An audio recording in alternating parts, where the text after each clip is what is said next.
नमस्कार। गायत्री ज्योतिष केंद्र में आप सभी लोगों का स्वागत है। आप लोगों के लिए ज्योतिष शास्त्र से जुड़ी हुई महत्वपूर्ण जानकारियों का प्रसारण हम समय समय पर करते रहते हैं। ज्योतिष शास्त्र की हर विधा से संबंधित जानकारी हम आप लोगों के लिए लेकर आते हैं, भले ही कुंडली विश्लेषण से संबंधित जानकारी हो या ग्रहों से संबंधित उपाय हो, मूलभूत समस्याओं से संबंधित उपाय हो, रत्न शास्त्र, अंक शास्त्र, सगुन शास्त्र, वास्तु शास्त्र, हर प्रकार की जानकारी हमारी ज्योतिष शास्त्र की आप लोगों के लिए समय समय पर प्रसारित रहती है। आज हम आप लोगों के लिए एक ऐसी जानकारी लेके आए हैं जिस जानकारी को देखकर आप यह पता लगा सकते हैं कि जातक सत्यवादी है, असत्यवादी है, उसकी वाक्पटुता कैसी है। कुंडली विश्लेषण में यह अत्यंत महत्वपूर्ण होता है। जो भी जन्म कुंडली विश्लेषण के गुरुजी लोग होते हैं, विशेष तौर पर इस चीज को वह अवश्य ही देखते हैं कि क्या व्यक्ति की वाणी में सत्यता है या असत्यता है, व्यक्ति का स्वभाव कैसा है, व्यक्ति सरल स्वभाव का है या जटिल स्वभाव का है। अत्यंत महत्वपूर्ण जानकारी है।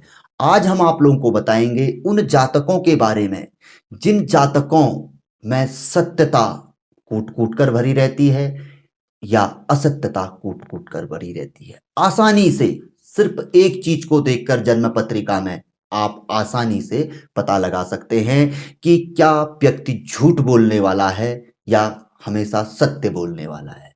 आज हम आप लोगों को बताएंगे। जन्म कुंडली का दूसरा भाव अत्यंत ही महत्वपूर्ण रहता है।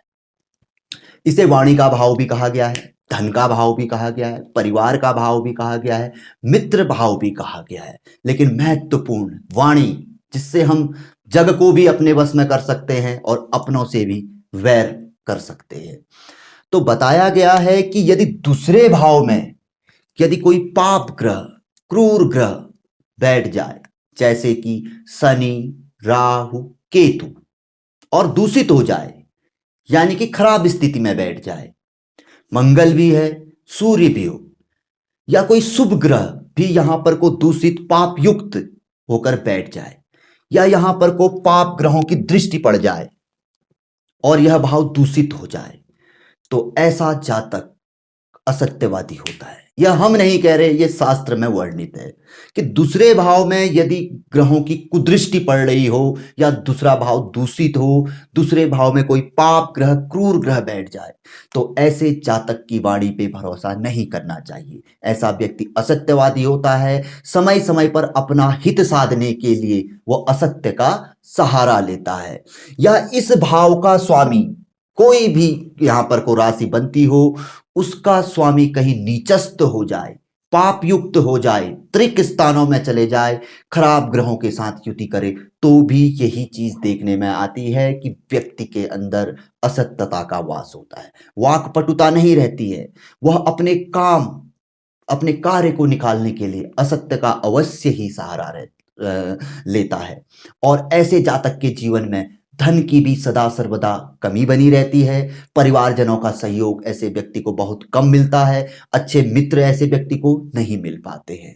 इसके विपरीत यदि यहां पर को शुभ ग्रह बैठ जाए, भाव मजबूत हो जाए, शुभ दृष्टि युक्त हो, या इस भाव का स्वामी शुभ स्थानों में बैठ जाए, त्रिकोण में बैठ जाए, शुभ ग्रह के साथ युति करे, तो ऐसा जातक सत्यवादी होता है। कभी भी अपने कार्य को साधने के लिए असत्य का सहारा ऐसा जातक नहीं लेता है। और ऐसे जातक को अच्छा घर परिवार प्राप्त होता है, अच्छे मित्र प्राप्त होते हैं, जीवन में कभी धन की कमी नहीं आती है। जहां जीवन में धन की कमी नहीं आएगी तो वहां व्यक्ति हमेशा ऋण मुक्त भी रहेगा।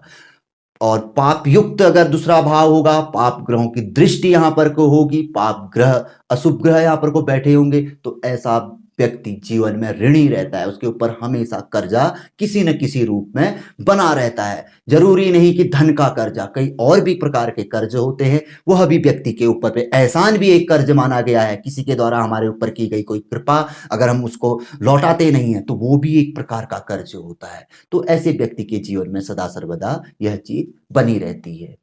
तो बहुत से लोगों का हमारे लिए फोन मैसेज हम आपसे कहते रहते हैं, लोग हमें कमेंट करते रहते हैं, तो पूछते रहते हैं। तो थोड़ा समयाभाव के कारण हम आप लोगों के लिए बहुत अच्छी अच्छी जानकारी कभी कभी समय पे प्रसारित नहीं कर पाते हैं, लेकिन देर सवेर आप लोगों के लिए हम लेकर आते हैं। तो आज की जो ये जानकारी थी कि दूसरे भाव यदि दूषित है, पाप युक्त है, तो ऐसा जातक थोड़ा वाक्पटुता कम रखता है, असत्य का सहारा लेता है और परेशानियों में घिरा रहता है। ऋण, परिवार की परेशानी, मित्र की परेशानी, धन की परेशानी। और मजबूत हो, दूसरा भाव मजबूत है, तो सबसे पहले वाणी व्यक्ति की अच्छी होगी तो सारा जग उसके वश में होगा। वो काम भी उसके बनने लगेंगे जो काम असंभव लगते हैं सिर्फ वाणी से। मुंह में अगर सरस्वती का वास है तो सारा जग आपके पास है। अगर मुंह में वाणी में सरस्वती का वास नहीं है तो कोई भी आपका अपना नहीं है। तो अत्यंत महत्वपूर्ण जानकारी थी, संक्षिप्त में हम आप लोगों के लिए लेकर आए और संभवतः मुझे पूरी उम्मीद है, इसमें कोई संशय नहीं कि आप भली भांति इस चीज को समझ गए होंगे। यदि किसी को ऐसा लगता है कि समझ में बात नहीं आई तो नीचे पे हमारे नंबर दिए रहते हैं, आप हमसे संपर्क कर सकते हैं। हमारा फोन लगभग हमेशा ही आप लोगों के लिए उपलब्ध रहता है, तो आप फोन पे भी जानकारी प्राप्त कर सकते हैं। तो जानकारी यदि आप लोगों को पसंद आई तो जरूर आगे बढ़ाकर आप इसे शेयर कर सकते हैं। नए लोगों से एक आग्रह हमारा रहता है कि हमारी जानकारी आपको पसंद आती है तो आप जुड़िए गायत्री ज्योतिष केंद्र के साथ, चैनल को सब्सक्राइब करें, बेल आइकन दबाएं। बहुत अच्छी अच्छी जानकारी के एपिसोड आप लोगों को देखने को सुनने को मिलेंगे। तो मिलेंगे ऐसी किसी बहुत अच्छी जानकारी के एपिसोड के साथ अगले वीडियो में। तब तक के लिए नमस्कार, जय श्री राम, जय श्री कृष्णा, ओम नमः शिवाय।